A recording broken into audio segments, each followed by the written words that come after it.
Hello everyone and welcome back to Comic Book Wednesday. My name is Soken and today I'm bringing y'all with me to go over the next series in the Absolute Universe, Martian Manhunter. There aren't too many flashbacks, so this one will be pretty straightforward. Before I dive in, I'd like to give y'all a quick content warning as this story deals with mental health issues, substance abuse, family violence, and other traumatic topics. If that's something that you're not interested in or are sensitive to, I do advise you to check out one of my other videos. We open to see our protagonist, John Jones, in the hospital recovering from an incident in his FBI work where he's caught in an explosion. He goes to reach for a cigarette before the doctor tells him he can't smoke inside despite all the smoke, which is made clear only he can see. Doctor tells him he needs to take some time off from work due to a concussion and some swelling in his brain, ending the appointment, which afterwards he goes out to talk with his wife, where he lies to her saying he needs to go back to work immediately, in which he does try to argue with his boss about returning, but he demands he take some leave, but eventually gives in to John, insisting that he's okay when we clearly see he's not. He continues on with his days, trying to understand people, working, questioning. In the beginning, he returns home to his wife, who is distant, sleeping on the other half of the bed, her back turned to him. His son made clay sculptures of the family, the son, mother-looking human, but when John asks about him, he seemed alien. Next day, he goes back to work and talks to the attacker's mother and asks about her son, in which he's insistent that he's a good person, but he can smell something, smoke, coming from her ears. He inhales but quickly leaves his senses being overwhelmed, his world becoming cluttered. He keeps running, hearing a voice in his head, he's surrounding becoming unrecognizable. Eventually he opens his eyes, seeing the alien his son sculpted, the Martian mindfucker. We cut to a man standing in front of a wall, plastered with alien posters, holding a gun as he himself was covered in blood. Somewhere else in the town, John is talking to the Martian. Everyone else sees him as crazy, talking to himself. He gets aggressive, beginning to yell before being grounded. Martian tells him to keep talking before we can see an up-close shot of the man from earlier opening fire on the shopping center. John rushed to the scene, the Martian helping talk him down, only for an officer to put down the shooter, and he was finally calm. John gets his next job after hearing about a homeless man being lit ablaze, the smoke writing the words, "I want to go home." We learned there were 24 victims and 24 attacks just like it, and each one went off at the same time. A strange occurrence. After the investigation was done, John went around and interrogated each of the attackers. There wasn't a single connection between any of them, so the interviews continue before John gets a call and rushes outside to see the city on fire, where he has to make his way to the sites quickly. When he investigated different parts of the city that were burning, he spoke to the Martian, and while the attacks seemed random when John allowed himself to open his third eye, he saw what the purpose was. He learned that a force was compelling people to attack the idea of home, places of comfort, not just shelters and neighbors' houses, but playgrounds and orphanages too. When everything clicked for him, he realized what the next site was, which was a makeshift homeless shelter out of an old hotel. He alerted the proper authorities as he rushed across town to find it already burning. A group of brainwashed individuals was being the culprits. John rushed into the flame. Every person he'd saved from the roaring inferno. Simultaneously, the Martian would save the suffering people from their own internal struggles as well. They're about to leave, snagging the last few before a woman covered in white flames cuts them off, speaking not to John, but the Martian. "I have a message for the green one. It knows you're hiding in the mist. It knows you're looking. It welcomes you to watch. It loves an audience." Most don't get it. They think it's about to fire. It's not. It's about the smoke. You get it, don't you? I know you get it.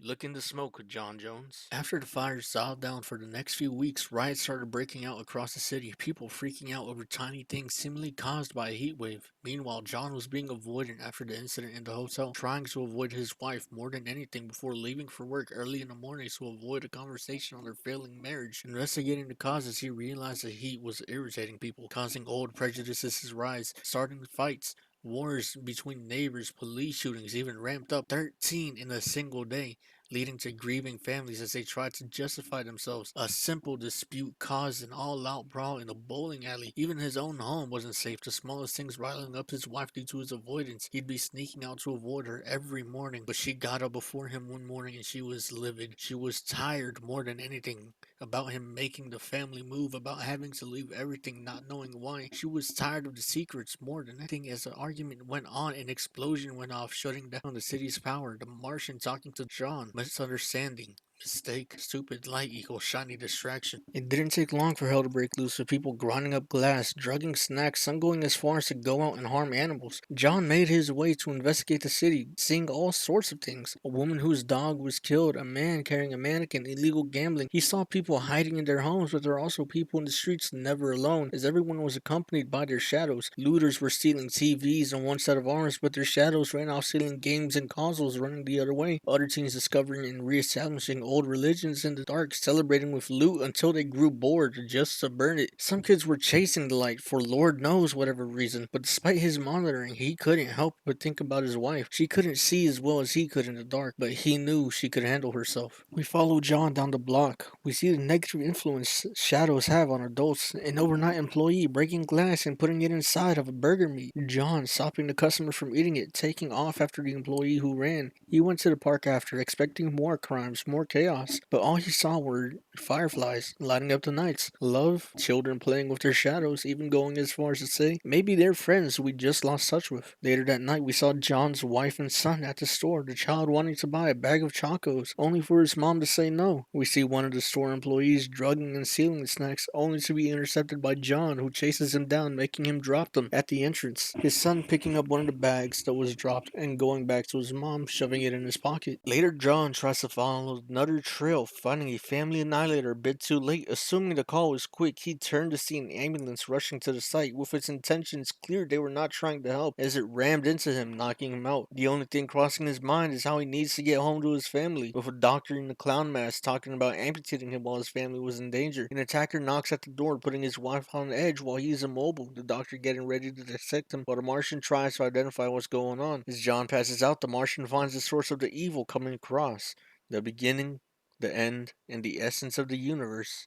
Dark side. The Martian helps John wake up, giving him the strength to get up and find and help his family who is in danger. The intruder, picking the lock successfully, starts talking about his buddy, a Martian who helped them break in, talking about how meaningless everything is, sounding mentally sick, only for Bridget to shoot his head clean off with the shotgun, just for it to be replaced by a bright white orb. John continues to struggle to push the Google University doctor off of him. Bridget unloads shell after shell into the intruder as she still can't seem to get him to stay down. John asks the Martian for help, saying to let him in or out or even through, giving the Martian the idea to step out through John's eye, making quick work of the two. While Bridget tries to hit the invader she'd already killed once, using the shotgun like a bat, only for it to phase through the invader as if he were a ghost. He stopped to monologue as he got closer, only for the Martian to traverse through the globe as if it were a gateway. John's able to get up and help his wife by tackling the invader, who seems to be able to see the green Martian behind him. The white Martian stands up behind the spectral figure of the invader, who summoned a mob of people influenced by its power to their home. He tells his wife to take their son and run, a brawl breaking out. Every time John hits the invader, the green Martian hits the white one hard, and vice versa. When the invader has John pinned, the opposing Martian grabs a nightmare of a boy with green cancer, and John kicks him off, the green Martian striking back, hitting the white Martian with a dream of a little girl who wants to help cure him, beginning a battle of ideals, using fears and hopes to attack one another. John starts beating into the invader before rushing outside, firing into the mob. His gun is knocked out of his hand. He's grabbed again, beaten, and eventually pinned, while his wife and son are safe in the room. His son made sculptures of the Martians and the parents of clay figures. Bridget, his wife, runs outside, worried as John is about to be shot. She opens fire into the mob, saving John. As they reconcile, John's third eye upgrades.